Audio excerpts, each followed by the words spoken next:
Bab 18.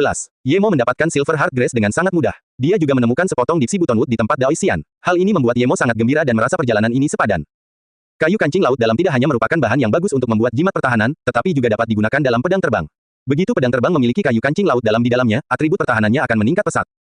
Setelah mendapatkan barang-barang itu, Yemo tidak membunuh Metal Mountain. Metal Mountain hanya berseteru dengan Wu Sueming. Yemo tidak akan repot-repot dengan ini. Dia telah melakukan apa yang Wu Sueming inginkan dan bahkan membasmi Metal River di Luochang.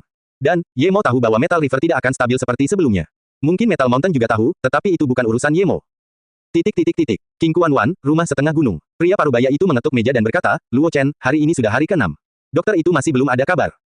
Luo Chen, yang berdiri di belakang, berkata dengan hormat, Bos, saya sudah menyuruh orang menjaga daerah ini. Begitu dia sampai di dekat King Kuan-Wan, kita bisa menemukannya.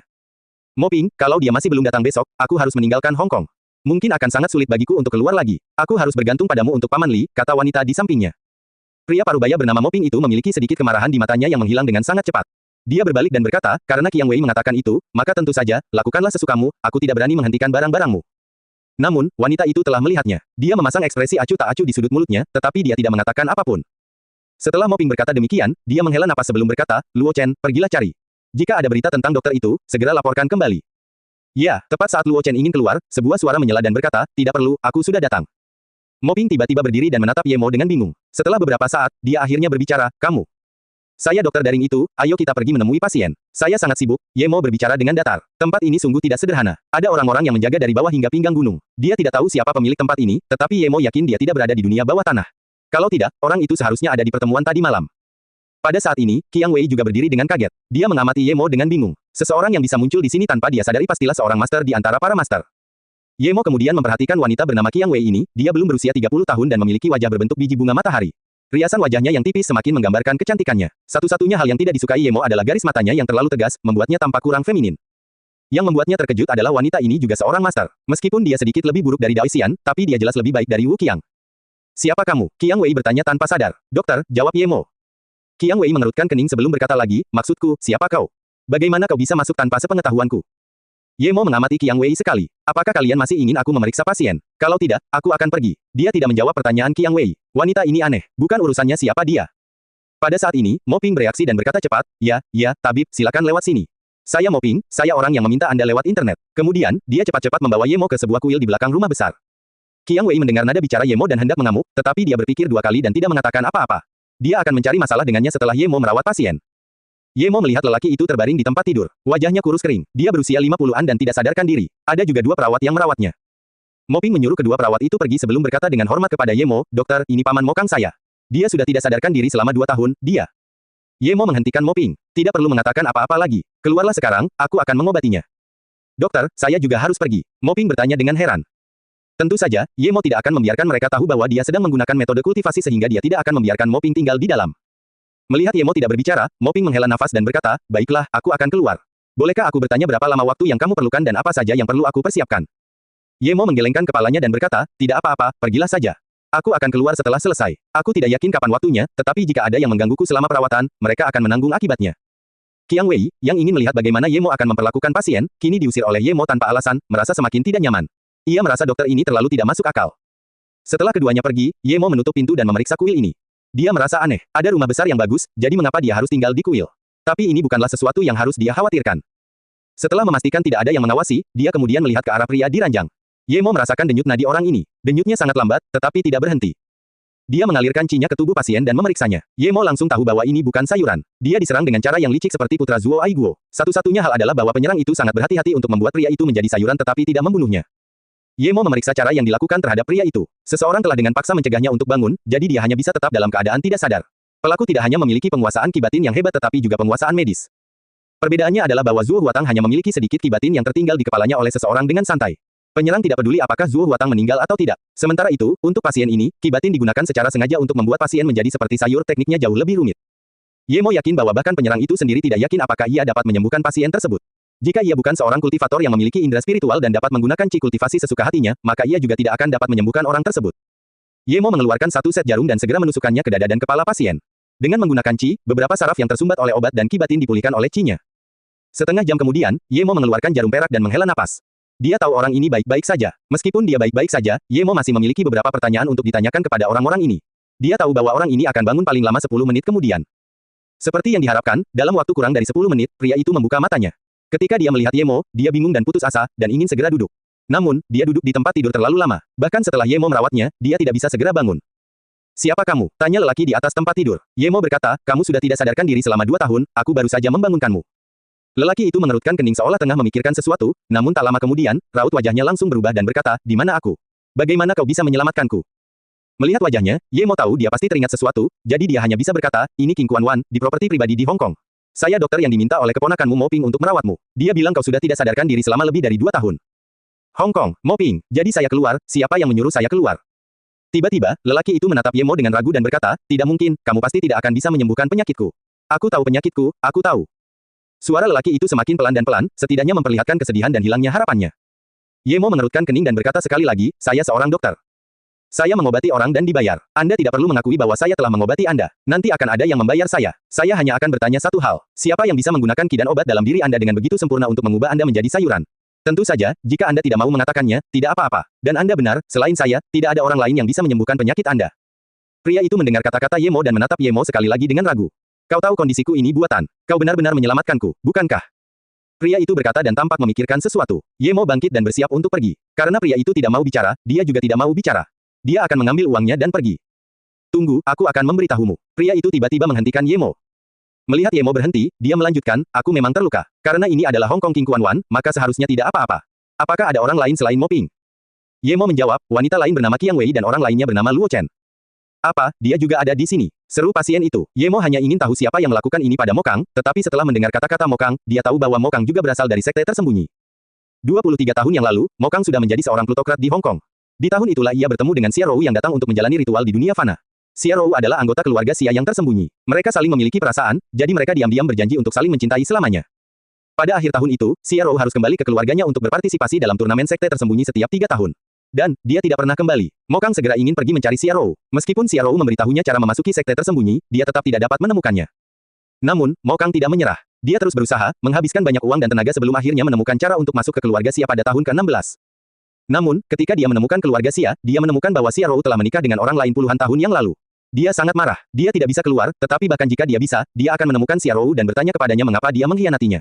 Ketika dia pergi, dia sudah hamil. Mo Kang ingin bertanya di mana anak itu berada. Namun, Mo Kang adalah orang biasa yang memasuki sekte tersembunyi. Dia tidak memiliki status di keluarga Xia dan bekerja sebagai buruh selama 4 tahun sebelum akhirnya mendengar bahwa Xia Rou menikahi Zhang Fengzi dari Balai Bela Diri Hong. Namun sebelum dia menemukan Balai Bela Diri Hong, dia diserang. Mendengar perkataan Mo Kang, Ye Mo menghela nafas. Mo Kang ini adalah orang yang emosional, namun, Xia Rou terlihat sedikit tidak berperasaan. Kemudian, dia tiba-tiba teringat pada Qiang Wei dan bertanya, siapa Qiang Wei? Mo Kang menghela napas dan berkata, Qiang Wei adalah adik perempuan Xia Rou dan telah menikah 10 tahun yang lalu. Namun, sebelum dia sampai di rumah suaminya meninggal. Dia seorang janda dan jarang kembali ke keluarga Xia. Namun, aku tidak tahu bagaimana dia bisa datang kali ini untuk mengantarku keluar. Mendengar perkataan Mo Kang, Ye Mo mencibir. Meskipun dia tidak tahu apa yang sebenarnya terjadi, tetapi dia tidak akan percaya bahwa Xia Rou tidak tahu apa yang terjadi pada Mo Kang. Dan jika Xia Rou tidak tahu, bagaimana mungkin Xia Qiang Wei mengirim Mo Kang keluar? Mo Kang terlalu emosional sehingga dia bahkan tidak bisa melihatnya. Selain itu, mungkin Xia Rou terlibat dalam Mo Kang menjadi vegetatif. Atau dengan kata lain, tanpa Xia Rou, bagaimana Mo Kang bisa tinggal di keluarga Xia selama beberapa tahun bahkan sebagai budak rumah yang paling rendah? Mengenai mengapa Mo Kang harus tinggal di kuil, Ye Mo tidak bertanya. Mungkin itu ide Qiang Wei, dan dia tidak perlu tahu. Apakah kau tahu cara memasuki sekte tersembunyi? Inilah yang paling dikhawatirkan Ye Mo. Mo Kang menggelengkan kepalanya dan berkata, dia hanya memberitahuku cara memasuki keluarga Xia. Dia tidak memberitahuku tentang sekte lainnya. Ditambah lagi, aku bersumpah padanya bahwa aku tidak akan memberitahu siapapun. Meskipun dia mengkhianatiku, aku tetap tidak ingin mengingkari sumpahku. Ye Mo tidak bisa berbuat apa-apa, jadi dia bertanya, lalu, apakah kamu tahu turnamen 3 tahunan itu? Kudengar ada 1 tahun ini, apakah itu di Gunung Wuliang? Mo Kang menatap Ye Mo dengan aneh dan berkata, kamu benar-benar tahu Gunung Wuliang. Namun, dia menggelengkan kepalanya dan berkata, turnamen sebelumnya diadakan di Gunung Wuliang, tetapi tahun ketika saya tiba di keluarga Xia, saya mendengar bahwa turnamen itu tidak lagi diadakan di Gunung Wuliang. Saya mendengar turnamen berikutnya diadakan 5 tahun kemudian yang seharusnya tahun depan. Turnamen itu dikatakan diadakan di sebuah kota di dunia normal. Mengenai di mana, saya tidak tahu. Ye Mo mengerutkan kening dan berpikir bahwa Dao Xian memberitahunya bahwa itu ada di Gunung Wuliang. Mengapa dia menipunya? Dia tidak perlu melakukannya. Melihat Ye Mo mengerutkan kening, Mo Kang berkata, konon katanya Gunung Wuliang adalah tempat berkumpulnya sekte-sekte tersembunyi, dan ada banyak sekte tersembunyi yang kuat di sana. Orang biasa tidak bisa masuk sama sekali. Bahkan jika mereka bisa, akan sangat sulit bagi mereka untuk keluar lagi. Ye Mo berdiri. Meskipun dia tidak mendapatkan banyak berita berguna, dia tetap mendapatkan beberapa. Melihat Ye Mo bersiap untuk pergi, Mo Kang segera berkata, aku tahu kau adalah orang yang kuat, dan karena kau ingin tahu tentang sekte tersembunyi, itu berarti kau benar-benar ingin masuk. Apakah kau tahu tentang batu penginderaan roh? Ye Mo tercengang. Tentu saja, dia tahu itu adalah batu abisal luar angkasa. Karena dia mendapatkannya, dia bisa membuat cincin penyimpanan. Namun, juga karena kekuatannya terbatas dan tidak banyak batu abisal luar angkasa, cincinnya hanya bisa menyimpan 3 meter kubik. Namun, jika dia memiliki cukup batu abisal luar angkasa dan kekuatannya meningkat, dia bisa menyempurnakannya lebih lanjut dan membuat cincin penyimpanan yang lebih besar. Mendengar Mokang berbicara tentang batu jurang luar angkasa, dia langsung tertarik. Melihat bahwa Ye Mo tertarik pada batu abisal luar angkasa, Mokang tersenyum lega. Kamu telah mengobati kondisiku, jadi aku merasa itu tidak cukup, tidak peduli berapa banyak uang yang kuberikan padamu. Kamu tahu batu ini adalah yang terbaik, dan aku tahu di mana batu ini bisa ditemukan. Ye Mo mengangguk dan berkata, memang, batu ini sangat berguna bagiku, tolong beritahu aku. Namun, Mokang menggelengkan kepalanya dan berkata, aku tidak tahu lokasi pastinya, tetapi aku tahu peta tempat benda-benda ini berada, dan kudengar benda-benda ini berada di Gunung Wuliang. Tahun itu ketika aku berada di keluarga Xia, aku sering diam-diam mempelajari beberapa teknik untuk membela diri karena aku tinggal di bawah. Suatu ketika, di tempat latihan yang luas, aku melihat 2 orang muda. Aku masih ingat percakapan mereka. Yang muda memberitahu yang tua bahwa dia menemukan tempat dengan banyak batu penginderaan roh dan mengatakan bahwa ada banyak tanaman obat yang berharga. Namun, dia mengatakan bahwa dia tidak bisa masuk sendiri dan harus bekerja sama dengannya. Dia bahkan mengeluarkan peta. Si tua itu langsung menunjukkan ekspresi gembira dan menyetujui usulan si muda. Tepat saat keduanya bersiap untuk pergi, si tua tiba-tiba mengeluarkan belati dan menusukkannya ke pinggang si muda. Si muda tidak menyangka akan dibunuh oleh sahabatnya, dan sebelum meninggal, dia menghunus pedang dan menusuk si tua. Setelah mereka berdua meninggal, aku mencuri peta itu. Aku sudah menghafal peta itu. Aku akan menggambarnya untukmu, dan tidak akan ada kesalahan. Mokang kemudian memberi isyarat kepada Ye Mo untuk mengambil pena dan kertas. Ye Mo dapat mengetahui dari ekspresi Mokang bahwa dia tidak berbohong, jadi dia dengan santai mengeluarkan pena dan kertas di depan Mokang. Dari mana kamu mendapatkan ini? Tidak ada tanda lipatan sama sekali. Mokang melihat kertas di tangannya dan bertanya. Ye Mo tersenyum dan tidak berbicara. Mokang segera menyadari bahwa dia memiliki rahasianya sendiri dan begitu pula orang lain. Karena itu, dia tidak berbicara lagi dan dengan hati-hati mengeluarkan apa yang dia ingat. Ye Mo melihat peta itu. Tempat itu berada di tengah tebing dan tampaknya sangat sulit dijangkau. Namun, jika ada batu abisal luar angkasa di tempat itu, Ye Mo akan dapat menemukannya dengan indera spiritualnya. Dia dengan hati-hati mengemas peta itu dan berkata, terima kasih banyak, selamat tinggal. Ye Mo melambaikan tangannya. Kakak Mo, meskipun aku menyembuhkan penyakitmu, tetapi jika apa yang kau katakan itu benar, maka aku sudah mendapatkan banyak uang. Aku tidak butuh kau untuk mengantarku keluar, tetapi aku tetap perlu mengingatkanmu. Qiang Wei itu adalah adik Xiaorou, kan? Aku sarankan kau berpura-pura tidak sadarkan diri sampai dia pergi. Selamat tinggal. Mokang tercengang melihat punggung Ye Mo saat dia pergi sambil berpikir apa maksud perkataan Ye Mo. Mengapa dia menyuruhnya bersembunyi dari Qiang Wei? Apakah hal ini ada hubungannya dengan Qiang Wei? Mokang tiba-tiba menemukan pencerahan. Qiang Wei adalah seorang wanita dari sekte tersembunyi yang jauh di atasnya, mengapa dia mengirimnya keluar? Bahkan jika itu nyaman baginya, tidak ada cara kecuali seseorang menyuruhnya. Siapa yang bisa menyuruhnya melakukan itu? Xiaorou, atau Zhang Fengzi? Otak Mokang berkelebat seolah-olah dia akan menangkap sesuatu tetapi akhirnya kehilangan bagian kecil itu. Dia tiba-tiba merasa Ye Mo benar. Apapun yang terjadi, dia tidak bisa memberitahu Qiang Wei bahwa dia sudah bangun. Jika Xiaorou meminta Qiang Wei untuk mengirimnya keluar, maka dia juga tahu bahwa dia tidak dapat disembuhkan. Lalu mengapa dia masih meminta seseorang untuk mengirimnya keluar? Jika Zhang Fengzi meminta Qiang Wei untuk melakukan ini, itu berarti dia telah mencapai kesepakatan dengan Xiaorou. Itu berarti, dia tidak boleh mengungkapkan bahwa dia telah bangun. Memikirkan hal ini, Mokang perlahan mengerti. Meskipun masih banyak hal yang tidak dia mengerti, tetapi satu hal yang pasti, dan itu adalah Xiaorou sangat mungkin mengetahui keadaannya. Dokter itu jelas menyadarinya, dia memiliki otak yang rumit. Melihat Ye Mo keluar, Mo Ping yang sangat khawatir, bergegas menghampiri dan bertanya, bagaimana keadaanmu, dokter? Bagaimana keadaan pamanku? Ye Mo melihat bahwa Mo Ping benar-benar peduli di matanya. Dia menggelengkan kepalanya tanpa daya dan berkata, situasinya agak sulit. Aku tidak bisa membangunkannya sekarang, tetapi aku akan kembali dan memikirkan cara. Mendengar perkataan Ye Mo, mata Mo Ping dipenuhi dengan kekecewaan yang mendalam. Dia segera masuk ke kuil dan bahkan tidak menyebutkan tentang pembayaran. Wanita itu juga memasang ekspresi menghina sambil mencibir. Kupikir kau sangat cakap, ternyata kau hanya sampah. Ye Mo tidak peduli padanya dan berbalik untuk pergi. Jika apa yang dikatakan Mokang benar, maka itu berarti dia telah menerima lebih dari cukup pembayaran. Berhenti, wanita itu tiba-tiba memanggil Ye Mo. Apa lagi yang kau inginkan? Ye Mo berbalik dan menatap Qiang Wei. Indra spiritualnya menyadari ada sesuatu yang berbeda pada wajah Qiang Wei, tetapi dia tidak tahu apa sebenarnya itu. Qiang Wei melihat wajah polos Ye Mo dan langsung marah. Kaki kirinya tiba-tiba menendang ke arah Ye Mo dengan kecepatan kilat. Jelas bahwa dia ingin menendang Ye Mo dan memberinya pelajaran. Melihat kakinya hampir mencapai Ye Mo, Qiang Wei merasa lega. Tampaknya dia telah melebih-lebihkan dokter ini. Dia bahkan tidak punya waktu untuk bereaksi, apalagi melakukan serangan balik. Dia tidak tahu bagaimana orang-orang Mo Ping bisa begitu tidak berguna. Orang seperti ini masuk, dan mereka bahkan tidak tahu. Namun, sesaat kemudian, wajahnya membeku. Tiba-tiba dia merasakan sakit yang luar biasa. Tulang kakinya mengeluarkan suara berderak. Ye Mo tidak hanya melakukan serangan balik, tetapi juga tanpa menahan diri. Jika Qiang Wei tidak ceroboh, kakinya tidak akan patah oleh Ye Mo dalam satu gerakan. Namun sekarang, dia hanya bisa duduk di tanah dengan penuh kebencian dan melihat Ye Mo pergi. Ye Mo takut rumput hati peraknya akan layu jika dia menyimpannya terlalu lama di cincin penyimpanannya, jadi dia ingin segera kembali ke Luo Chang dan menanamnya. Setelah meninggalkan King Sui Wan, Ye Mo berpikir apakah ia harus membeli tiket dan menghilang serta naik pesawat. Kemudian, seorang wanita berusia 40-an menggendong seorang gadis kecil berusia sekitar 5 atau 6 tahun dan bergegas menghampiri. Ada juga seorang anak laki-laki berusia 10 tahun di belakangnya. Wanita itu tampak sangat putus asa seolah-olah sedang melarikan diri dari sesuatu.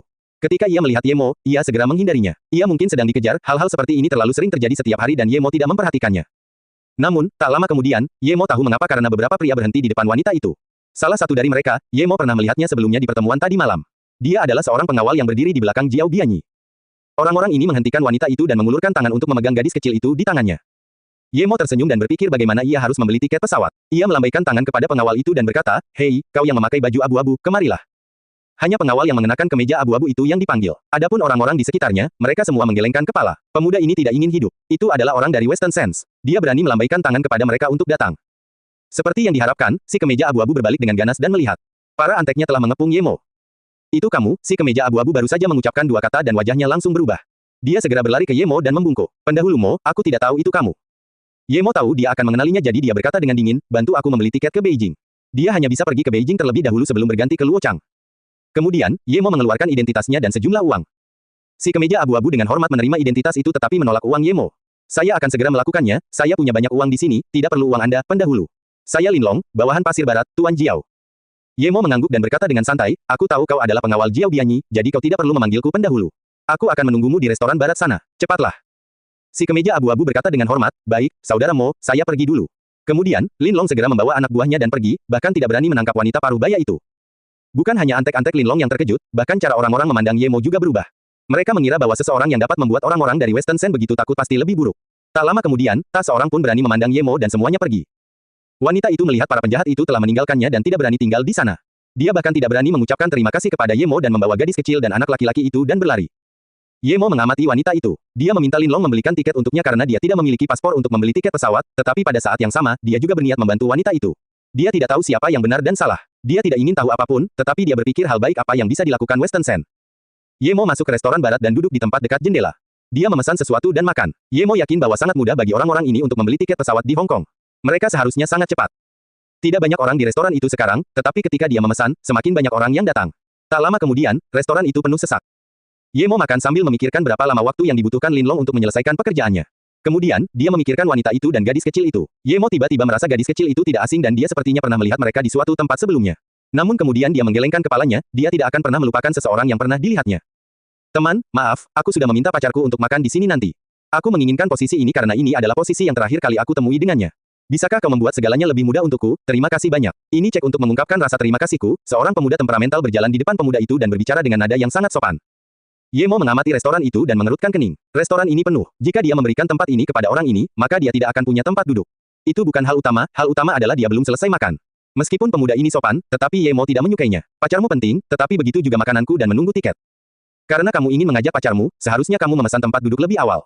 Tidakkah kamu lihat aku sedang makan di sini?" kata Ye Mo dengan tidak senang. Nada bicara pemuda itu berubah lebih sopan, "Maaf, aku tidak tahu kalau aku bisa mengundangnya hari ini. Bagaimana kalau aku memberimu sedikit lagi, makanan ini aku yang bayar. Tidak masalah memberikannya kepadamu, tetapi kamu harus menunggu setelah aku selesai. Aku akan selesai dalam waktu sekitar 1 jam. Ye Mo memperkirakan bahwa itulah saatnya bagi Lin Long untuk membelikannya tiket. Mendengar perkataan Ye Mo, wajah pemuda itu menjadi masam. Biasanya, kebanyakan orang akan menyerahkan kursinya setelah dia mengatakan itu. Beberapa orang yang sopan bahkan akan mengucapkan selamat kepadanya, tetapi orang di depannya terlalu keras kepala. Melihat wajah putus asa pemuda itu, Ye Mo menghela napas dan bersiap untuk berdiri dan memberinya tempat duduk. Dia sudah hampir selesai, tidak masalah jika dia berdiri di luar menunggu Lin Long. Pada saat itu, telepon pemuda itu berdering, dia segera mengangkatnya dan berkata, "Cepat, bawa Nona Bing ke sini, ke restoran barat di Jalan Polandia itu." "Ya, ya." Ye Mo tercengang, akhirnya dia ingat siapa gadis kecil itu. Dia melihat gadis itu dalam sebuah foto di rumah Yun Bing. Apakah dia anak Yun Bing? Tapi mengapa dia ada di Hong Kong? Dia tidak pernah mendengar Yun Bing membicarakan masa lalunya dan tidak pernah menanyakannya. Dia tidak menyangka akan melihat putrinya di Hong Kong. Sekarang setelah dipikir-pikir, dia memang tampak sangat mirip dengan Yun Bing. "Teman, minggirlah. Temanku hampir sampai, berapa uang yang kau inginkan, sebutkan harganya." Pemuda itu akhirnya kehilangan kesabarannya.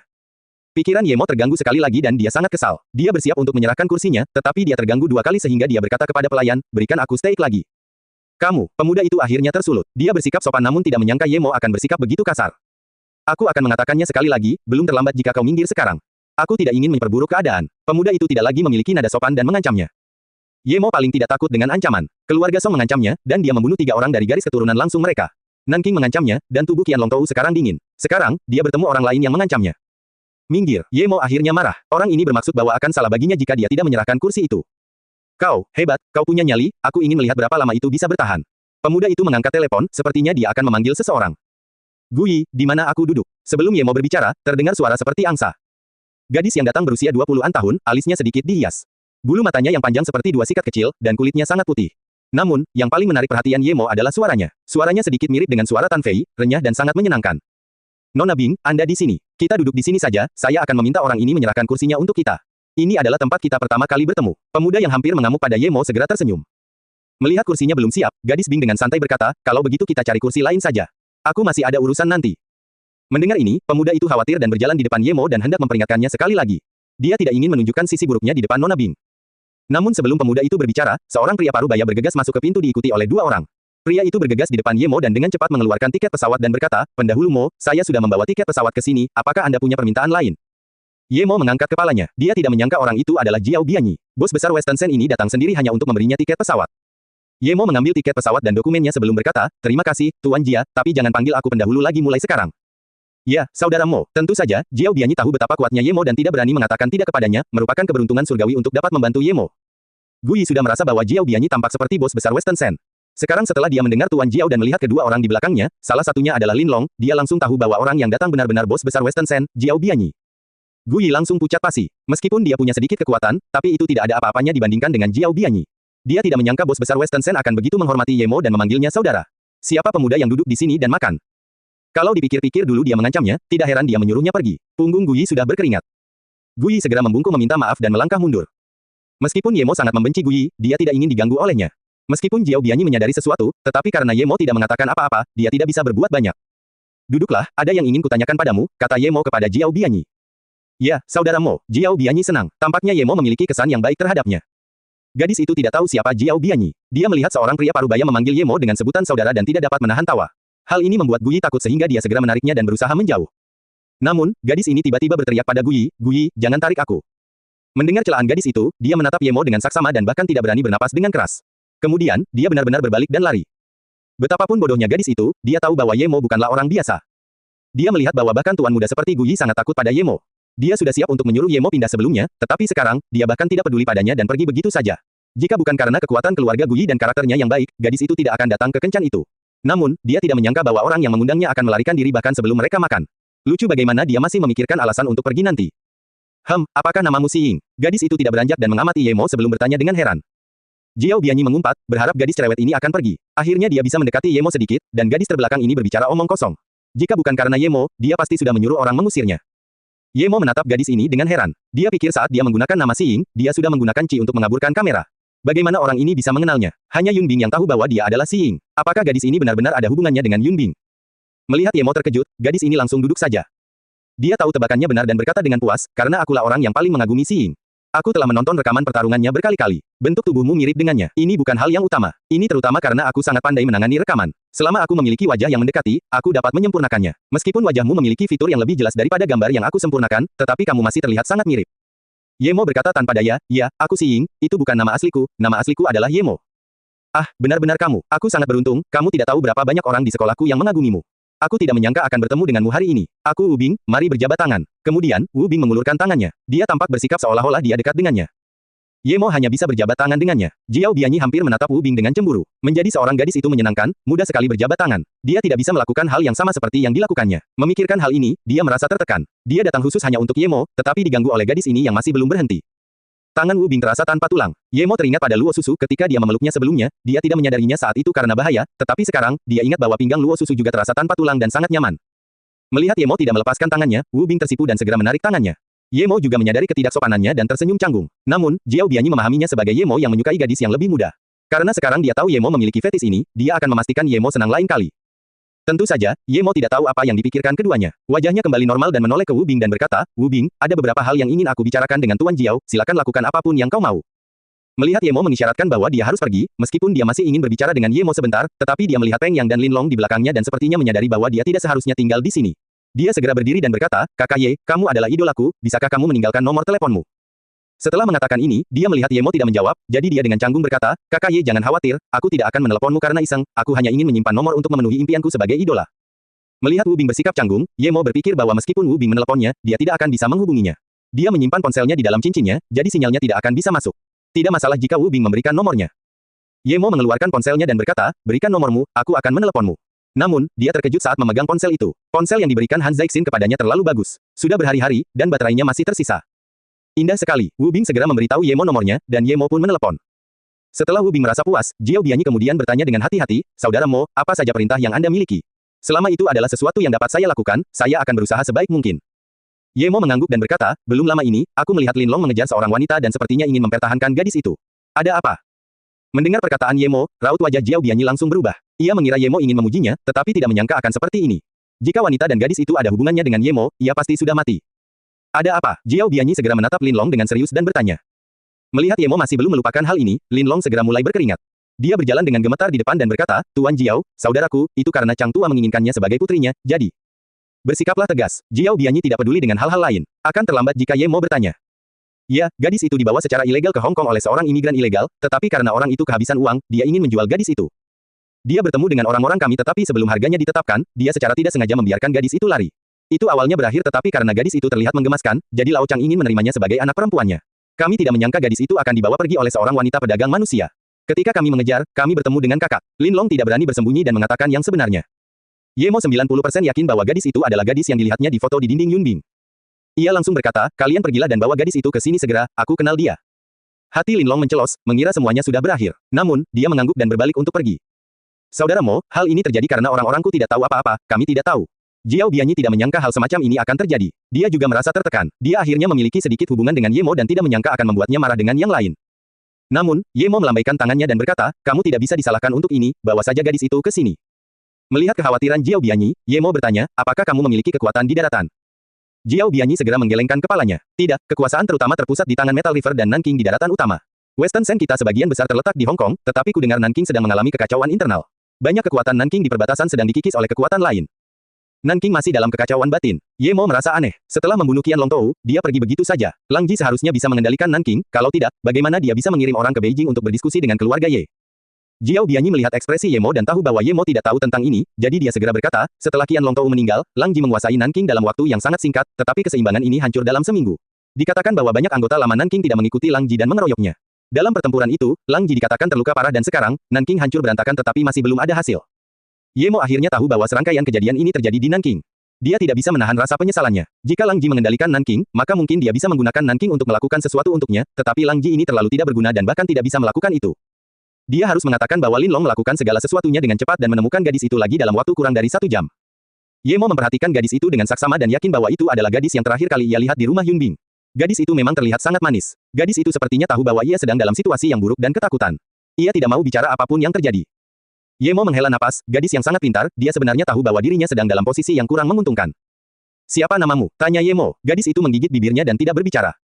Ye Mo hanya bisa berkata, aku kenal ibumu, apakah kamu ingin aku mengantarmu ke ibumu? Kamu bohong. Kali ini jawaban gadis itu cepat dan tegas. Ye Mo tersenyum dan berkata, aku tidak berbohong padamu, ibumu bernama Yunbing, dia pernah menyelamatkanku dan menjadi guruku. Jika kamu percaya padaku, aku bisa membawamu ke ibumu. Kau benar-benar mengenal ibuku. Aku Ting Ting. Jika kau benar-benar bisa membawaku menemui ibuku, aku akan pergi bersamamu. Jelas, gadis itu mempercayai apa yang dikatakan Ye Mo. Ini juga berarti bahwa dia tahu tentang situasi ibunya. Sebelum Ye Mo menjawab, telepon di atas meja tiba-tiba berdering. Sejak dia mendapatkan telepon dari Han Zexin, dia tidak pernah mengangkat telepon dan selalu menyimpannya di cincin penyimpanannya. Bahkan jika seseorang menelepon, telepon itu tidak akan tersambung. Dia tidak menyangka bahwa begitu dia mengeluarkannya, seseorang akan meneleponnya. Ye Mo mengangkat telepon itu dan tak lama kemudian, terdengar suara gembira pemimpin, saya sudah menghubunginya. Suara Han Zexin segera terdengar, kakak Ye, ponselmu benar-benar sulit dihubungi. Akhirnya, aku menghubungimu hari ini. Ye Mo mengerutkan kening, dia takut Han Zexin mencari bisnis dengannya tetapi sekarang hal itu terjadi. Maaf, saudara Ye, kali ini aku benar-benar butuh bantuanmu. Kalau kamu ada waktu, datanglah ke Beijing, kita akan bicara langsung. Sulit untuk menjelaskannya lewat telepon. Meskipun Han Zexin meminta maaf, nada bicaranya sama sekali tidak terdengar seperti dia minta maaf.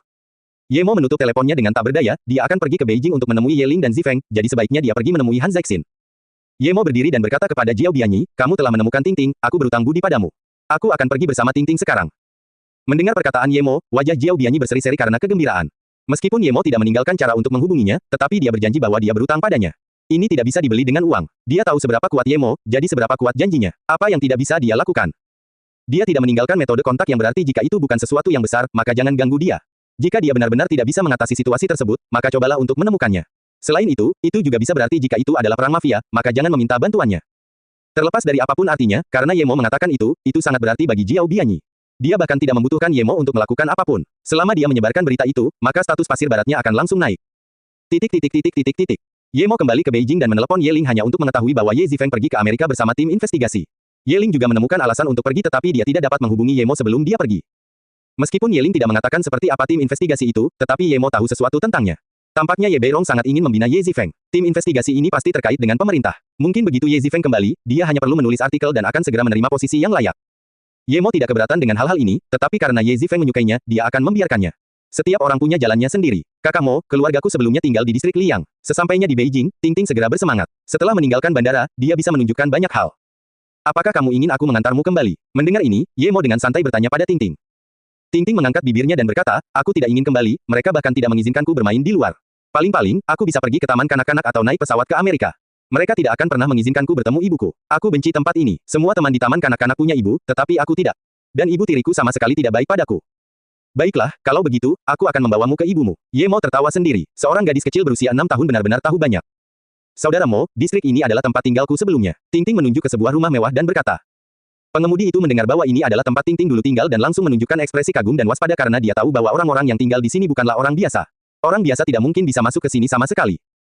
Ye Mo tanpa sadar memindai indera spiritualnya. Indera spiritualnya telah mencapai 100 meter. Wajah Ye Mo langsung berubah. Dia benar-benar melihat Yun Bing, dia sedang duduk di salah satu rumah besar. Wajahnya pucat dan rambutnya acak-acakan. Dia terus menggelengkan kepalanya sambil mengatakan sesuatu. Matanya merah.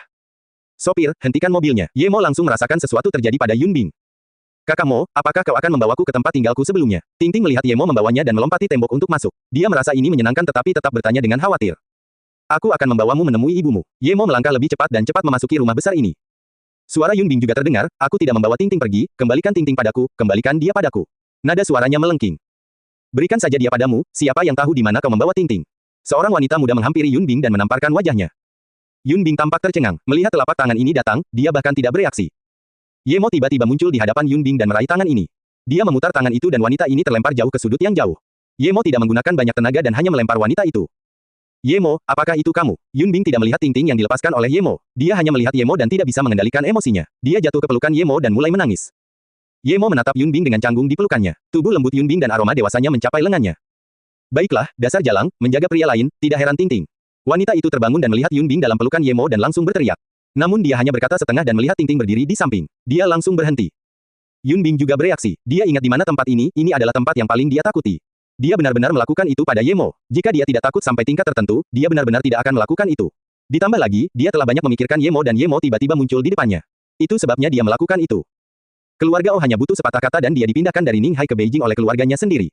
Ketika keluarganya membawanya ke sini, mereka langsung pergi tanpa peduli dengan hidup atau matinya.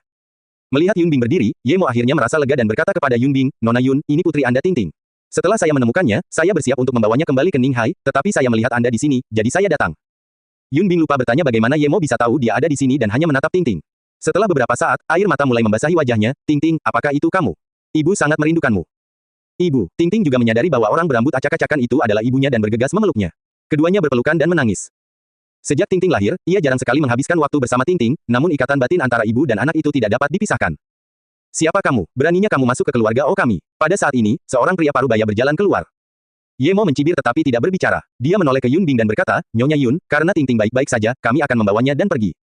Setelah menangis beberapa saat, Yun Bing akhirnya tersadar. Dia baru menyadari situasinya dan ketakutan kembali terlihat di matanya. Pergi, apa kau pikir kau bisa datang dan meninggalkan keluarga Oh kami? Pria parubaya itu mencibir lagi. Begitu dia berbicara, seorang pemuda lain dengan mata bengkak dan seorang pria tua berusia 50-an datang. Pria tua itu diikuti oleh seorang pria berusia 30-an. Ye Mo dapat mengatakan bahwa pria itu tidak jahat. Pemuda dengan mata bengkak itu menatap Ye Mo sebelum berkata, Yun Bing, karena kakakku tidak menginginkanmu, menikahlah denganku. Selama kamu menikah denganku, aku akan membantumu dalam segala hal. Bajingan, umpat lelaki tua itu. Pemuda itu tidak peduli dan berkata, bukankah kakak sudah pergi ke Amerika? Dan aku sangat menyukai Yun Bing. Orang tua itu mengabaikan pemuda itu dan menatap Yun Bing dan Ting Ting sebelum berkata, Ting Ting, katakan padaku, apakah wanita jahat ini menipumu? Kamu orang jahat, dia ibuku. Ting Ting segera memegang tangan Yun Bing. Orang tua itu mengabaikan Ting Ting dan menoleh ke arah Ye Mo. Meskipun keluarga Oh kita bukan keluarga besar di Beijing, tetapi di sana tidak ada orang yang bisa datang dan pergi sesuka hati. Feng An, hubungi Tan Ye dan lihat apakah kita harus langsung mengirimnya ke polisi atau memberinya pelajaran terlebih dahulu. Ya, pria di belakang lelaki tua itu segera mengeluarkan telepon genggamnya. Ye Mo mencibir. Aku, Ye Mo, bisa pergi kemanapun aku mau. Tidak ada seorang pun yang bisa menghentikanku. Bahkan jika keluarga Omu adalah salah satu dari 5 keluarga besar, aku, Ye Mo, bisa datang dan pergi sesukaku, apalagi jika kau tidak ada. Apa yang bisa kau lakukan? Maksudmu kau adalah Ye Mo. Ye Mo dari keluarga Ye Beijing. Ye Mo yang menyuruh Ye Beirong mengusir kedua putranya. Orang tua itu tidak melanjutkan, tetapi dia sudah yakin bahwa Ye Mo ini memang Ye Mo itu. Jika dia benar-benar anak terlantar dari keluarga Ye, maka itu berarti dialah orang yang bahkan keluarga Song tidak berani macam-macam dengannya, apalagi keluarga Ou-nya yang lebih rendah dari keluarga Song. Ye Mo ini telah membunuh lebih dari beberapa orang keluarga Song. Minggu lalu, sesaat sebelum Song Shaochen meninggal, dia berkata dia mengerti. Tidak seorang pun tahu apa yang dia pahami, tetapi semua orang berspekulasi bahwa itu pasti ada hubungannya dengan Yemo. Meskipun semua orang di keluarga Song tahu bahwa Song Xiaochen dibunuh oleh Yemo, tetap saja tidak ada seorang pun yang berani mencari Yemo. Keluarga Song bahkan tidak berani menyentuh Yemo, jadi Yemo sama sekali tidak menggerta ketika dia mengatakan dia tidak takut pada keluarga O. Meskipun lelaki tua ini tidak tahu mengapa keluarga Song begitu takut pada Yemo, tetapi dia tahu bahwa meskipun pemimpin keluarga Song, Song Qiming, berhati-hati, tidak mungkin dia akan menyerah membalas dendam pada orang yang membunuh putranya. Jadi, pasti ada hal yang lebih menakutkan tentang Yemo yang tidak diketahui olehnya, Oh Jinlong. Wajah Oh Jinlong tampak buruk, bukan karena dia tidak ingin Yemo pergi, tetapi dia menyesali apa yang baru saja dia katakan. Mengapa dia tidak menyelidiki Yemo dan setidaknya tahu seperti apa penampilannya? Meskipun dia yakin bahwa keluarga O tidak akan takut pada Yemo, dia tidak ingin harus melawan Yemo terlebih dahulu dan membiarkan orang lain mendapatkan keuntungan. Jika O Jinling bisa menyadari masalah ini, pria parubaya itu pun pasti bisa. Keluarga yang sedikit terkenal di Beijing pasti pernah mendengar nama Yemo. Sebelum Yemo muncul di Beijing, ada 6 tuan muda yang paling sombong. Mereka sangat sombong, tetapi sejak Yemo muncul di Beijing, salah satu dari mereka telah diusir, dan satu terbunuh. Keempat yang tersisa semuanya diusir oleh keluarga mereka karena takut bertemu Yemo. Tetapi sekarang, keluarga O mengirim tuan muda mereka ke Amerika tetapi Yemo menemukan mereka. Kau sombong sekali, aku akan menendangmu sampai mati. Pemuda bermata melotot itu melihat Yun Bing bersembunyi ketakutan di belakang Yemo dan sangat marah. Mengapa dia tidak bersembunyi di belakangnya? Dia akhirnya tidak bisa menahannya setelah mendengar kata-kata Yemo dan menendang Yemo. Sekarang sudah terlambat bagi Oh Jinlong untuk menghentikannya. Yemo menatap pemuda itu dengan dingin dan juga menendang balik. Kaki Yemo mendarat di lutut pemuda itu. Terdengar suara gigi bergesekan dan kaki Yemo terus mendarat di dada pemuda itu. Pemuda itu terbanting beberapa meter jauhnya hingga ia menghantam tembok dan jatuh. Darah menyembur keluar dari mulutnya dan satu kakinya jelas-jelas dipatahkan oleh Yemo. Kamu, Oh Jinling sudah menduga keangkuhan Yemo, tetapi tidak menyangka akan seperti ini. Menendang cucunya seperti itu di depannya, jika Yemo menggunakan sedikit lebih banyak kekuatan, seseorang pasti sudah mati. Yun Bing sangat ketakutan. Yemo benar-benar menendang cucu langsung Oh Jinling hingga setengah mati dan bahkan mematahkan lututnya. Bagaimana mungkin dia tidak takut? Dia hanya berpikir tentang apa yang harus kita lakukan sekarang. Yemo berselisih dengan keluarga O karena dia hanya bisa mencoba memikirkan cara agar Yemo bisa melarikan diri sejauh mungkin. Namun, yang membuat Yun Bing semakin bingung adalah Oh Jinlong sebenarnya tidak mengamuk. Dia hanya berkata, kamu, dengan sangat marah dan berhenti. Yemo mencibir, bagaimana denganku? Sombong sekali. Kau benar, aku memang sok tahu. Aku pergi sekarang, apakah ada yang akan menghentikanku? Wajah Oh Jinlong berubah hijau karena marah. Meskipun keluarga O-nya bukan salah satu dari 5 keluarga besar di Beijing, tetapi kekuatan mereka tidak kalah dari 5 keluarga besar lainnya. Biasanya, bahkan 5 keluarga besar berusaha menghindari konflik dengan keluarga O. Jadi, ada 6 tuan muda Beijing, bukan 5. Bagaimana mungkin Oh Jinling tidak melakukan apa-apa ketika seorang pemuda mendobrak pintunya dan bersikap sombong di depannya? Bahkan saat dia sudah pensiun, dia masih tidak bisa melupakannya. Baiklah, baiklah. Oh Jinlong sangat marah hingga tergagap. Dia tidak mengerti mengapa orang-orang keluarga Song dapat bertahan setelah Yemo membunuh orang-orang mereka. Yemo tidak membunuh orang-orangnya, tetapi dia tidak dapat menahannya lagi. Jika keluarga Song dapat menahannya, tampaknya mereka benar-benar sedang mengalami kehancuran. Yemo mencibir dan menatap Oh Jinlong. Silakan balas dendam, tapi jangan salahkan aku jika kau tidak kembali. Aku benci orang yang mengancamku. Aku akan memberimu kesempatan untuk membalas dendam sekarang. Dan, orang tua, aku memperingatkanmu. Jika kau berani menyentuh sehelai rambut Yun Bing lain kali, aku akan memusnahkan keluarga O. Aku pergi, aku akan menunggumu datang untukku. Kemudian, Yemo membawa Yun Bing dan Ting Ting pergi begitu saja. Dia bahkan tidak peduli untuk melihat Oh Jinlong yang gemetar karena marah. Oh Jinling terengah-engah dan hampir pingsan. Setelah beberapa saat, ia akhirnya pulih setelah orang-orang menepuk punggungnya. Hal pertama yang ia katakan ketika ia terbangun adalah, apapun risikonya, kami akan mengirim bajingan ini ke neraka. Jika ia menganggap kami seperti 5 keluarga besar, maka ia buta. Setelah mereka bertiga meninggalkan distrik kecil itu, Yun Bing akhirnya tersadar dan berkata, Yemo, cepatlah dan lari sejauh mungkin. Cepat, saat keluarga O sudah siap, kau tidak akan bisa pergi. Yemo tersenyum tipis. Jangan khawatir, Nyonya Yun, aku baik-baik saja. Aku bahkan berseteru dengan keluarga Song, tapi aku masih bisa berjalan dengan baik di jalanan, apalagi dengan keluarga O. Pada saat ini, Yemo semakin menyadari pentingnya kekuatan. Jika dia tidak mencapai tahap 3 pengumpulan Qi, mungkin tulang-tulangnya akan dikunyah oleh keluarga Song. Bahkan jika keluarga Song tidak melakukannya, Nanking akan melahapnya. Kamu tidak tahu betapa ganasnya keluarga O, aku mohon, pergilah. Yun Bing melihat Yemo tidak tersentuh dan segera mulai khawatir. Ibu, mengapa ibu ingin kakak mau pergi? Bukankah lebih baik baginya untuk tinggal bersama kita? Ting Ting melihat bahwa ibu ingin Yemo pergi dan tidak dapat menahan diri untuk bertanya. Yun Bing menggendong Ting Ting dan berkata, Ting Ting, kenapa kamu memanggilnya kakak? Kamu harus memanggilnya paman, oke. Ting Ting mengangkat bibirnya dan berkata, di Hong Kong, aku melihat banyak orang tua memanggilnya kakak Mo, jadi tentu saja aku akan memanggilnya kakak Mo. Apa, Ting Ting, kamu pergi ke Hong Kong? Bagaimana kamu bisa pergi ke sana? Yun Bing akhirnya berpikir untuk bertanya bagaimana Ting Ting pergi ke Hong Kong dan melupakan situasi Yemo. Yemo menceritakan apa yang terjadi di Hong Kong. Kamu kenal Ting Ting? Yun Bing bertanya pada Yemo dengan rasa ingin tahu. Yemo berkata, aku melihatnya hari itu di kamarmu. Yun Bing langsung teringat bahwa Yemo tinggal di rumahnya selama beberapa hari. Dia tampak memikirkan sesuatu dan tersipu malu. Wajah Yun Bing pucat karena apa yang terjadi sebelumnya, dan sekarang, sangat jelas ketika tiba-tiba berubah merah. Bu, kenapa muka ibu merah? Ting Ting langsung memperhatikan dan bertanya. Yun Bing berkata dengan canggung, Ting Ting ayo pergi, ibu akan membelikanmu camilan. Yun Bing mengalihkan perhatian Ting Ting ke makanan ringan dalam satu kalimat dan dia secara tak terduga tidak meminta Yemo untuk pergi. Ting Ting ingin pergi makan KFC jadi mereka bertiga hanya bisa makan junk food, tetapi Ting Ting sangat senang. Apakah kamu akan kembali ke Ninghai hari ini? Yun Bing tiba-tiba bertanya kepada Ye Mo. Meskipun dia ingin bersama Ye Mo, dia tidak punya alasan. Sekarang Ting Ting ada di sisinya, dia merasa sangat bahagia. Bahkan jika dia terbunuh karena balas dendam keluarga O, dia tidak merasa itu seburuk itu. Tentu saja, Ye Mo tidak tahu apa yang dipikirkan Yun Bing, tetapi saat itu sudah malam, dan dia tidak tahu berapa lama waktu yang dibutuhkan untuk kembali ke Ninghai, jadi dia berkata, tidak akan kembali. Kalau begitu kita akan tinggal di hotel. Yun Bing segera bertanya dan merasa penuh harap. Ye Mo menggelengkan kepalanya. Aku punya tempat tinggal di Beijing, tempat tinggal kakak Ye Ling dan kakak Ye Zifeng. Tapi mereka tidak pernah ke sana jadi kita akan ke sana hari ini. Bagaimana menurutmu, Nyonya Yun? Mendengar perkataan Ye Mo, Yun Bing justru merasa lebih baik dan langsung berkata, baiklah, sebaiknya tidak usah ke hotel. Aku tidak menyangka kamu punya tempat tinggal di Beijing, tapi bisakah kamu berhenti memanggilku Nyonya Yun mulai sekarang? Panggil saja aku Yun Bing atau Kakak Bing. Tidak masalah, Kak Bing. Ye Mo sangat berterima kasih kepada Yun Bing yang mempertaruhkan nyawanya untuk menyelamatkannya, dan dia tidak pernah memiliki kesempatan untuk membalasnya. Sekarang dia bisa menolongnya, dia sangat senang. Tiba-tiba, Yun Bing tampak teringat sesuatu dan menatap Ye Mo, lalu berkata, kakak dan adikmu. Apakah kalian dari keluarga Ye? Oh, maaf, aku hanya mendengar tentang ini dari orang lain. Ye Mo tersenyum dan berkata, jangan khawatir, itu benar, tapi adikku Ye Ling sangat baik padaku. Jadi meskipun aku bukan dari keluarga Ye di Beijing, Ye Ling tetaplah adikku dan Ye Zifeng tetaplah saudaraku. Ye Mo mengatur Yun Bing dan Ting Ting di kamar Ye Ling sementara dia tidur di kamar Ye Zifeng. Ting Ting sangat lelah saat pergi dari Hong Kong ke Beijing. Dia tidur lebih awal setelah mandi. Namun, Yun Bing tetap berbaring di tempat tidur dan tidak bisa tidur. Dia memikirkan apa yang sedang dilakukan Ye Mo, dan bagaimana dia tahu bahwa dia dikirim paksa ke keluarga O. Namun, Ye Mo sedang memeriksa bahan-bahan di ruangan itu. Dia masih kekurangan beberapa bahan untuk membuat pedang terbang, jadi dia mengemasnya dan mengeluarkan peta yang digambar Mokang. Jika apa yang dikatakan Mokang benar, maka dia harus pergi ke tempat itu. Bahkan jika tidak ada batu abisal luar angkasa, ramuan berharga itu akan sangat penting baginya. Setelah berkultivasi selama 2 jam, Ye Mo bersiap untuk tidur ketika pintunya diketuk. Ye Mo tanpa sadar memindai dengan indera spiritualnya dan melihat Yun Bing mengenakan piyama berdiri di pintu. Wajahnya masih sedikit merah.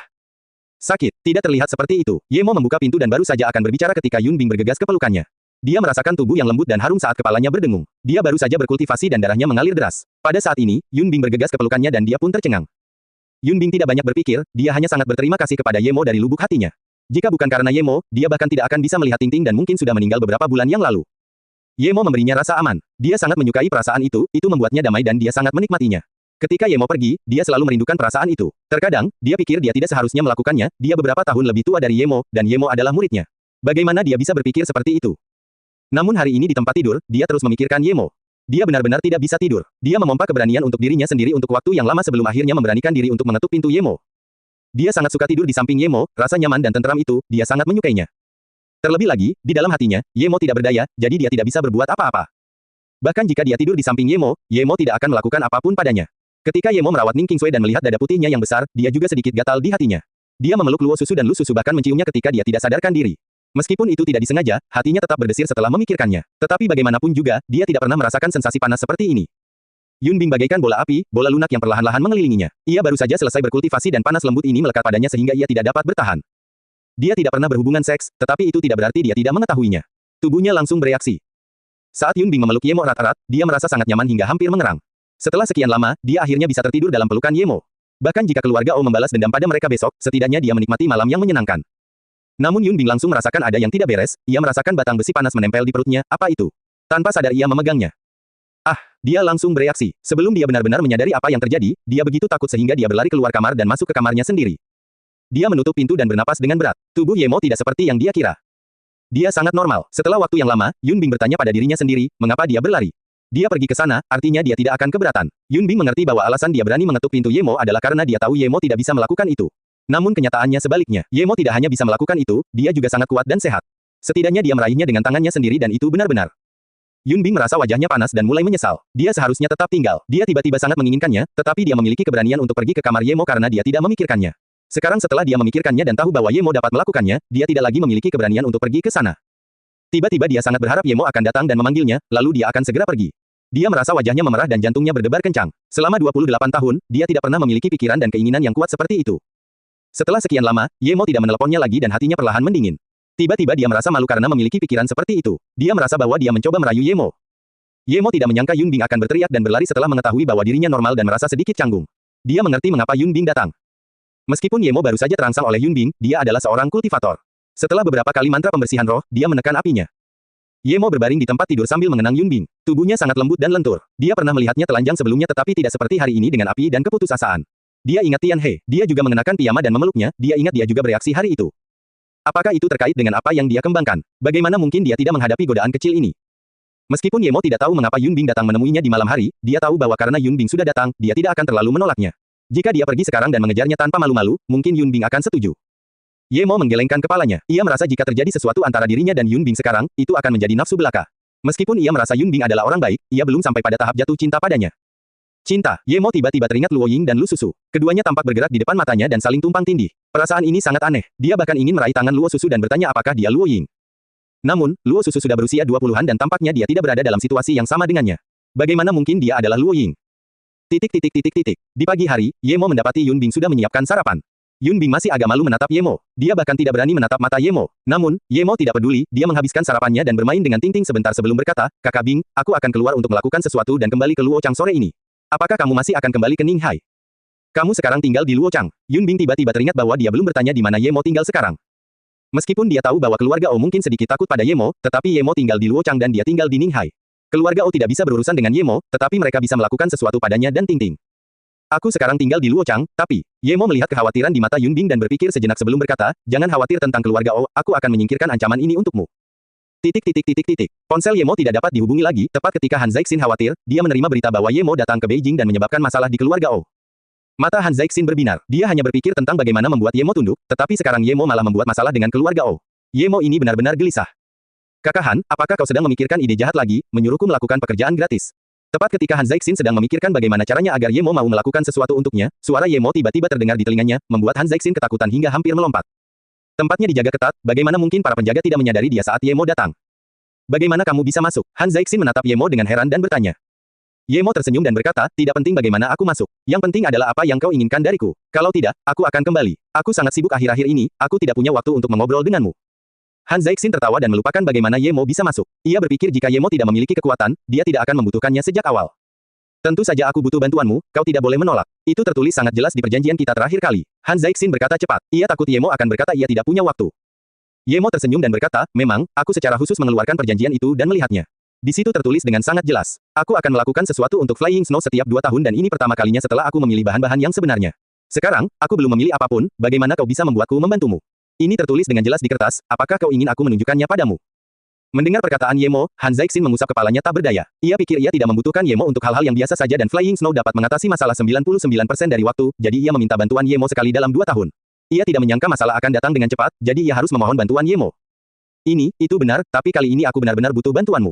Meskipun Zhang Jue tidak buruk, dia masih kurang sesuatu. Han Zhaixin tahu dia tidak punya hak untuk meminta bantuan Ye Mo kali ini, tetapi dia benar-benar tidak dapat menemukan orang yang lebih baik daripada Ye Mo.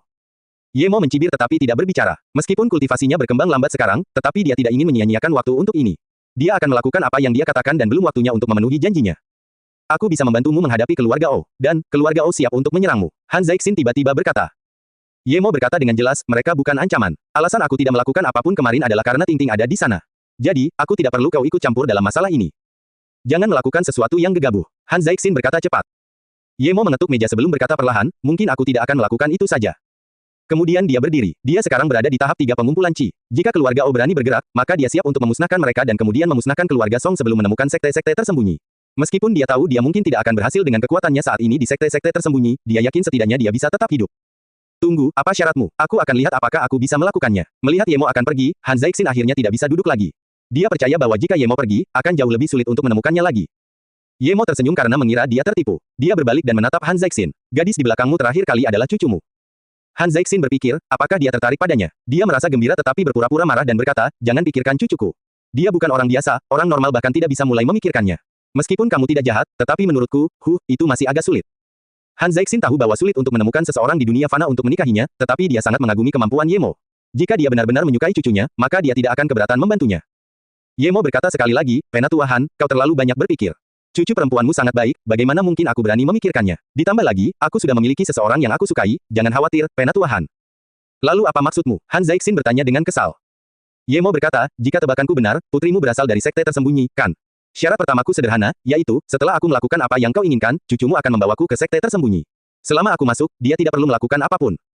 Teruslah bermimpi. Han Yan dengan wajah sedingin es masuk. Dia bersembunyi di balik pintu sambil mendengarkan permintaan Ye Mo. Dia segera melangkah keluar karena takut kakeknya akan setuju.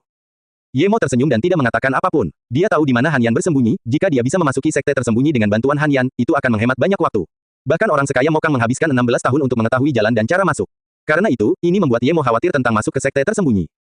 Han Zeixin menggelengkan kepalanya. Jangan sebut-sebut ini bukan sesuatu yang hanya bisa diputuskan oleh Yan Er.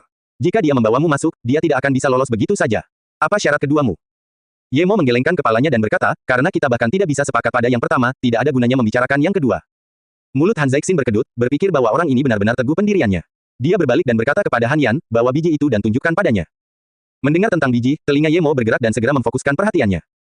Han Yan berjalan mendekat tanpa daya dan mengeluarkan sebuah kotak kayu. Dia membukanya dan di sana ada biji berwarna hijau pucat. Kelihatannya seperti batu giok, tetapi Ye Mo tahu itu bukan batu giok.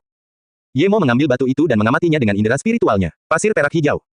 Kamu tahu batu ini? Ini batu, mengapa kamu menyebutnya pasir? Han Yan bertanya tanpa sadar. Ye Mo meletakkan batu itu dan berkata, batu ini tidak berguna untukmu, berikan saja padaku dan anggap itu sebagai syarat pertamaku. Jika Ye Mo memiliki biji ini, maka dia hanya akan kekurangan 2 bahan untuk membuat pedang terbangnya. Han Yan mencibir, hal-hal baik tidak ada gunanya bagiku, kau benar-benar melebih-lebihkan dirimu sendiri. Katakan padaku, mengapa batu besar ini disebut pasir? Ye Mo menjelaskan, tentu saja itu disebut pasir. Apakah menurutmu pasir itu harus sangat kecil? Aku pernah melihat pasir perak hijau yang jauh lebih besar dari ini, setidaknya 10 kali lebih besar. Han Yan tampak tidak percaya. Orang ini benar-benar pandai menggertak. Jika kakek tidak begitu menghargainya, dia akan memberinya pelajaran. Meskipun dia tidak jahat, tetapi dia mungkin jauh lebih baik darinya. Namun, kakek harus mengatakan bahwa dia tidak dapat melakukan ini sendirian dan membutuhkan bantuan Ye Mo. Han Zeixin tertawa dan berkata, baiklah, ini milikmu, mari kita dengarkan syarat keduamu. Ye Mo berkata, syarat kedua tentu saja menendang keluarga O keluar dari kelas atas Beijing. Jika kamu bahkan tidak bisa melakukan ini, maka aku lebih suka tidak memiliki pasir perak hijau milikmu. Mustahil untuk tidak mengambil pasir perak hijau. Ye Mo ingin melihat seberapa kuat Han Zeixin. Jika itu tidak cukup, maka dia akan melakukannya sendiri. Keluarga O lebih menakutkan daripada keluarga Song, Ye Mo bisa tahu dari ekspresi arogan O Jinlong. Keluarga Song tidak berani menyentuh keluarganya sebelum sesuatu terjadi padanya, tetapi keluarga O berani melakukannya. Ye Ling dan Ye Zifeng masih berada di Beijing. Han Zeixin berpikir sejenak sebelum berkata, keluarga O tidak perlu dikhawatirkan. Namun, mereka memiliki satu orang di bidang politik dan satu orang di bidang seni bela diri. O Tanyai, jangan khawatir tentang dia. Meskipun dia memiliki jabatan yang cukup tinggi, tetapi dia telah melakukan terlalu banyak hal ilegal. Alasan kita belum menjatuhkannya adalah karena orang lain di keluarga O, dia dipanggil O Tanhu. Dia orang gila, dia berasal dari sekte tersembunyi dan sama sekali tidak berakal sehat. Bahkan kita tidak bisa berbuat apa-apa terhadapnya. Setelah dia membunuh, dia akan melarikan diri ke sekte tersembunyi dan kembali lagi setelah beberapa saat. Kita tidak tahu mengapa dia bisa keluar masuk sekte tersembunyi. Waktu itu di Beijing, sudahlah, jangan bicarakan ini. Aku rasa dia bahkan mungkin lebih kuat darimu. Bahkan Yan Er bukanlah tandingannya, jadi sebelum sesuatu terjadi pada O Tanhu, aku tidak akan menyentuh keluarga O, tapi aku bisa membantumu menyelesaikan masalah ini. Ye Mo mencibir dan berkata, tidak perlu, aku akan mengurusnya sendiri. Aku sungguh-sungguh ingin memperingatkanmu, meskipun kau tidak jahat, tapi menurutku kau tidak sekuat O Tanhu. Begitu kau benar-benar membuat mereka marah dan O Tanhu terlibat, maka itu akan menjadi situasi yang pasti akan berakhir, kata Han Zeixin dengan cemas. Ye Mo tidak menjawab Han Zeixin dan berkata pada dirinya sendiri, aku harus kembali ke Luo Chang sekali. Bukankah kau bilang kau pernah setuju untuk membantuku? Kenapa kau kembali ke Luo Chang sekarang? Aku belum memberitahumu apa yang aku perlukan bantuannya, Han Zeixin berkata cepat. Ye Mo berpikir jika dia kembali ke Luo Chang dan O Tanhu ini melakukan sesuatu tanpa memikirkan akibatnya, maka itu akan sangat buruk. Meskipun dia terkadang seperti itu, dia masih memiliki akal sehatnya. Dia melakukan segalanya dengan tujuan. Namun, dia mendengar O Tanhu ini adalah orang gila. Setelah dia melakukan hal-hal gila itu, tidak akan ada gunanya bahkan jika dia membunuhnya. Memikirkan hal ini, Ye Mo berkata, kamu seharusnya tahu di mana aku dulu tinggal di Ninghai, kan? Aku tahu ini. Wajah tua Han Zeixin memerah. Dia telah meneliti Ye Mo. Dia bahkan tahu bahwa Ye Mo adalah Si Ying yang menyamar di Ninghai. Ye Mo juga tahu bahwa Han Zeixin pasti akan menyelidikinya, tetapi dia tidak mempermasalahkannya. Dia berkata, kirim seseorang untuk datang mengambil rumput bersamaku dan membantuku menanamnya di pot bunga di tempat tinggalku di Ninghai. Oh dan beritahu Sui bahwa aku yang menanamnya dan minta dia membantuku merawatnya selama beberapa hari. Tentu saja, Han Zeixin setuju tanpa ragu. Baiklah, aku pergi dulu. Bersiaplah untuk menghadapi keluarga O. Jangan suruh aku melakukannya, jika aku melakukannya, hasilnya tidak akan sesuai keinginanmu. Aku akan menghadapi O Tanhu. Setelah aku selesai dengan keluarga O, barulah kau beritahu aku apa yang harus kulakukan. Ye Mo berbalik dan pergi, tentu saja, tidak melupakan pasir perak hijau. Melihat Ye Mo masih bersikeras menghadapi keluarga O dan bahkan O Tanhu setelah bujukannya, Han Zeixin ingin mengatakan sesuatu tetapi akhirnya urungkan niatnya. Kakek, apakah kamu ingin aku membantunya? Han Yan tahu bahwa O Tanhu bukanlah orang yang mudah dihadapi. Han Zeixin menggelengkan kepalanya dan berkata, jika dia benar-benar bisa menghabisi O Tanhu, maka aku akan mengambil kesempatan ini untuk menyingkirkan keluarga O. Namun, jika dia tidak sebanding dengan O Tanhu, dan tetap melawannya tanpa menghiraukan bujukanku, maka tidak ada gunanya dia ikut serta dalam hal ini. Itu hanya bisa berarti bahwa aku memilih orang yang salah. Orang yang begitu impulsif tidak akan bisa menerima misiku ini. Tetapi kakek, aku merasa Ye Mo adalah orang yang sangat impulsif, kata Han Yan. Han Zeixin menggelengkan kepalanya. Tidak juga, meskipun Ye Mo impulsif, dia tidak terlihat seimpulsif itu. Ditambah lagi, kali ini, keluarga O telah memutuskan untuk menyerang Ye Mo, tetapi aku belum memberitahunya. Aku ingin menggunakan misi ini untuk menariknya keluar dari Beijing dan melarikan diri dari O Tanhu, tetapi dia bersikeras untuk bertarung jadi kita lihat saja seberapa kuat dia sebenarnya. Kakek, bagaimana jika dia benar-benar bisa membunuh O Tanhu? Han Yan tiba-tiba merasa bahwa Ye Mo tidak sesederhana itu. Dari bagaimana dia tidak menyadari bahwa dia masuk ke pintu hari ini, dia menyadari bahwa dia tidak bisa sepenuhnya membacanya. Jika O Tanhu benar-benar bukan tandingan Ye Mo, maka semuanya akan baik-baik saja. Beberapa hal memang perlu diatur. Sekte-sekte tersembunyi, mereka adalah malapetaka tersembunyi, meskipun mereka tidak keluar untuk memperebutkan kekuasaan, tetapi sesekali satu atau dua orang yang keluar dapat langsung mengganggu keseimbangan. Han Zeixin mendesah. Setelah beberapa lama, Han Zeixin berdiri lagi dan berkata, tidak masalah jika Ye Mo berhasil, kita harus bersiap. Yan aku akan keluar. Begitu Ye Mo kembali lagi, itu berarti dia telah menyelesaikan Otanhu. Kalau begitu, kamu bisa memberitahunya. Jika dia tidak melakukannya, tidak apa-apa. Ye Mo kembali ke rumah tetapi Yun Bing tidak ada di sana. Setelah memberikan rumput kepada orang yang dikirim Han Zeixin, dia bersiap memanggil Yun Bing ketika pintu terbuka dengan sendirinya. Di pintu berdiri seorang pria kekar berusia 30-an. Rambutnya panjang dan dahinya lebar. Jika bukan karena mata berbentuk segitiga itu, dia akan terlihat sangat agung. Namun mata segitiga itu merusak keseluruhan citra dan membuatnya tampak kejam. Dasar beraninya kau mengamuk pada keluarga Oku. Meskipun suara lelaki itu rendah, nadanya tajam sehingga membuat orang merasa tidak nyaman. Ye Mo menghentikan apa yang sedang dilakukannya dan menatap pria itu sebelum berkata dengan tenang, kamu Otanhu. Lumayan, keluarga O bertindak cukup cepat. Memang, aku Otanhu. Anak muda, kau punya nyali, tetapi jika kau menganggap keluarga O adalah banci seperti keluarga Song, maka kau hanya perlu menunggu dan mati. 21 tahun yang lalu, ada sebuah keluarga besar yang tidak kalah dari 5 keluarga besar saat ini. Apakah kau tahu bagaimana mereka menghilang? Memang, kau mengerti, Si Xiong satu dan aku membunuh mereka dalam satu malam, tanpa memandang tua dan muda. Sepertinya kali ini keluarga Ye Mu yang melakukannya. Jangan khawatir, aku akan membereskannya. Paling-paling, aku akan bersembunyi selama beberapa tahun lagi. Otanhu tampak tersenyum, tetapi nadanya yang dingin tidak memiliki sedikit pun kesan senyuman. Mata Ye Mo berkerut saat memikirkan orang ini begitu jahat. Bahkan dia tidak berencana membunuh seluruh keluarga Song, paling-paling, dia akan membunuh anggota utama dan mengusir mereka dari Beijing. Bagaimanapun juga, Ye Mo tidak berencana untuk membiarkan orang ini pergi begitu saja. Dia terlalu kejam, dan Si Xiong yang dia sebutkan juga sangat jahat. Begitu berkonflik dengan orang-orang seperti ini, seseorang harus segera membunuh mereka atau akan ada konsekuensi yang tidak terduga. Kamu baru saja sampai. Ye Mo tiba-tiba teringat pada Yun Bing. Dia tidak ada di sini, mungkinkah dia dibawa pergi oleh keluarga O? Otanhu mencibir. Kau tidak punya banyak masa depan, kami para seniman bela diri bisa berhubungan dengan wanita kapan saja dan di mana saja yang kami mau, tetapi kau masih memikirkannya bahkan sekarang. Ye Mo tidak menyangka Otanhu tahu apa yang sedang dipikirkannya hanya dengan satu kalimat. Orang ini bukanlah orang yang impulsif seperti yang digambarkan Han Zeixin. Dia jelas orang yang licik. Ye Mo menghela napas. Jika Otanhu benar-benar impulsif, dia pasti sudah lama meninggal. Tampaknya Han Zeixin juga tertipu oleh kedok Otanhu. Di mana kau ingin bertarung, pimpin jalannya. Apakah Yun Bing dibawa pergi oleh orang-orang keluarga O atau tidak, dia harus menghabisi Otanhu sekarang. Berani sekali kau. Kemudian, Otanhu bahkan tidak melihat ke arah Ye Mo dan turun ke bawah. Ye Mo menutup pintu dan mengikuti Otanhu ke mobilnya tanpa bertanya apapun.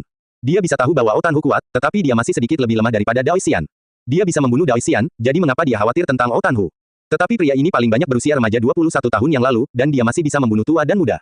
Dapat dilihat betapa kejamnya dia. Sungguh sia-sia dia tidak hidup di alam kultivasi.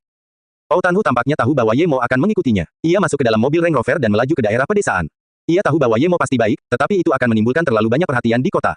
Itu tidak akan menguntungkannya jika ia membunuh keluarga Ye nanti. Ye Mo mengamati Otanhu dengan indera spiritualnya. Tampaknya dia datang dengan tangan kosong, tetapi senjata aslinya adalah pedang pendek yang diselipkan di dadanya. Ditambah lagi, Otanhu tinggi dan besar, sehingga pedang kecil itu tertutup oleh pakaiannya. Otanhu tidak melaju terlalu jauh begitu mereka meninggalkan kota, ia berhenti di sebuah stasiun pembuangan limbah yang terbengkalai. Mungkin baginya, hanya butuh beberapa menit sebelum ia membunuh Ye Mo. Otanhu turun dari mobil dan menatap Ye Mo dengan sinis. Tidak perlu mengucapkan kata-kata terakhir, keluarga Ye Mo akan berakhir hari ini. Tapi jangan khawatir tentang Yun Bing, meskipun aku belum membawanya pergi, tapi aku benar-benar ingin tahu seperti apa wanita yang tidak bisa kau lupakan. Ye Mo tiba-tiba menutup matanya seolah-olah Otanhu hanyalah udara. Sial, kau ingin mati. Otanhu sangat marah dan tiba-tiba meninju dada Ye Mo. Sebelum tinjunya tiba, angin pun datang. Ye Mo melihat kemarahan Otanhu tetapi menggelengkan kepalanya. Dia tidak menyangka Otanhu akan begitu mudah marah. Tidak peduli seperti apa Otanhu, dia selalu meremehkan Ye Mo. Dia pikir dia bisa dengan mudah mengalahkan Ye Mo dan tidak perlu membuang waktu berbicara dengannya, tetapi di mata Ye Mo, dia juga orang yang bisa dengan mudah dikalahkan. Ye Mo mengayunkan tinjunya tanpa ragu, dan bertabrakan dengan tinju Otanhu. Otanhu mencibir, bocah ini berani beradu tinju dengannya. Pukulannya tadinya akan menjadi serangan hampa, dan dia akan memotong Ye Mo menjadi dua bagian saat dia menghindar. Dia tidak suka membuang-buang waktu. Meskipun dia masih bisa membunuh Ye Mo tanpa menggunakan pedang, dia tidak akan pernah menggunakan cara yang lebih sulit jika ada cara yang lebih mudah. Sekarang Ye Mo berani beradu tinju dengannya, dia mengubah serangan hampanya menjadi serangan sungguhan dan menghantam dada Ye Mo dengan kekuatan penuh. Dia yakin dia akan menghancurkan lengan Ye Mo dan meremukkan dada Ye Mo. Begitu tinju mereka beradu, Otanhu tahu itu tidak baik. Kibatin Ye Mo yang ada di tinjunya jauh lebih murni daripada kibatinnya sendiri. Ye Mo adalah seorang ahli kibatin. Saat Otanhu menyadari hal ini, punggungnya langsung berkeringat. Dia terlalu meremehkan Ye Mo. Dia seharusnya tidak menggunakan semua kekuatannya dalam tinju itu dan seharusnya menyisakan sedikit kekuatan. Jika dia menyimpan sebagian tenaganya, dia masih bisa mengubah serangannya atau bahkan menghunus pedangnya dan membunuh Ye Mo, tetapi sekarang, itu tidak mungkin, tinju mereka telah beradu. Otanhu hanya merasa seolah-olah tinjunya menghantam baja, tetapi ini belum berakhir. Setelah baja itu menghancurkan tulang-tulangnya, baja itu mengulurkan tangan dan mencengkeram tinjunya. Otanhu sangat menyesalinya. Jika dia tidak mengubah gerakannya, mempertahankan pukulannya sebagai serangan hampa, lalu menyerang Ye Mo secara diam-diam dengan pedangnya, dia yakin 90% serangannya akan mengenai Ye Mo. Bahkan jika dia tidak menyerang secara diam-diam, selama dia tidak meremehkan Ye Mo, dia tetap merasa bahwa Ye Mo bukanlah tandingannya. Namun, hanya ada satu kesempatan dan dia menyia-nyiakannya, bahkan menghancurkan tangan kirinya dalam prosesnya. Dia tidak menyangka kibatin Ye Mo begitu murni, apakah ini masih kibatin? Dia belum pernah mendengar seseorang yang mampu mengolah ki batin mereka menjadi begitu murni dan kental. Mungkin ini bukan ki batin, tetapi pikirannya berhenti di sana. Sebelum dia sempat mundur, dia mendengar suara retakan lain, seperti cabang yang patah. Rasa sakit yang luar biasa dan hati Otanhu mencelos. Dia tahu tangannya patah, tetapi bukan itu yang membuatnya paling takut. Yang paling menakutkan adalah dia bahkan tidak bisa melihat tangan kirinya. Ye Mo hanya menarik tangannya. Satu gerakan yang gagal dan inilah hasilnya. Otanhu melihat pergelangan tangannya yang berlumuran darah sementara urat-urat di kepalanya menonjol. Ada kegilaan dan keganasan di matanya saat dia menghantamkan tangan kanannya ke arah Ye Mo tanpa memikirkan akibatnya. Ye Mo mencibir, orang ini masih ingin menggunakan jurus yang sebelumnya tidak bisa digunakannya. Apakah dia tidak tahu ada pedang tersembunyi di dadanya? Ye Mo yakin Otanhu punya cara untuk mencabut pedang itu seketika dan menusukkannya ke arahnya. Kalau tidak, dia tidak akan begitu yakin padanya. Ye Mo masih tidak menghindar dan melancarkan tinjunya. Otanhu tersenyum kejam, Ye Mo mematahkan pergelangan tangannya, jadi dia ingin mengiris Ye Mo menjadi jutaan keping. Namun, tak lama kemudian, dia merasakan ada yang tidak beres saat angin dingin bertiup ke arah tangan kanannya. Apa ini? Mata Otanhu baik-baik saja, tetapi dia hanya merasakan angin dingin dan tidak melihat proyektil apapun. Apakah sensornya salah? Mata Otanhu menyipit, bahkan jika itu adalah proyektil, dia akan tetap menyerang dan membunuh Ye Mo dengan pedangnya. Namun, sesaat kemudian, hati Otanhu menjadi sangat takut. Ia mendapati tangannya jatuh ke tanah tanpa alasan, masih dalam bentuk kepalan tangan. Proyektil. Apakah angin dingin itu benar-benar proyektil dan sekuat itu? Otanhu berteriak dalam hati. Ia tidak menyangka akan kalah begitu saja. Kau, sebelum dia bisa bertanya siapa sebenarnya Ye Mo, dadanya ditendang. Muntah. Otanhu memuntahkan seteguk darah dan terbaring lumpuh di tanah, dan organ-organnya hancur total akibat tendangan ini.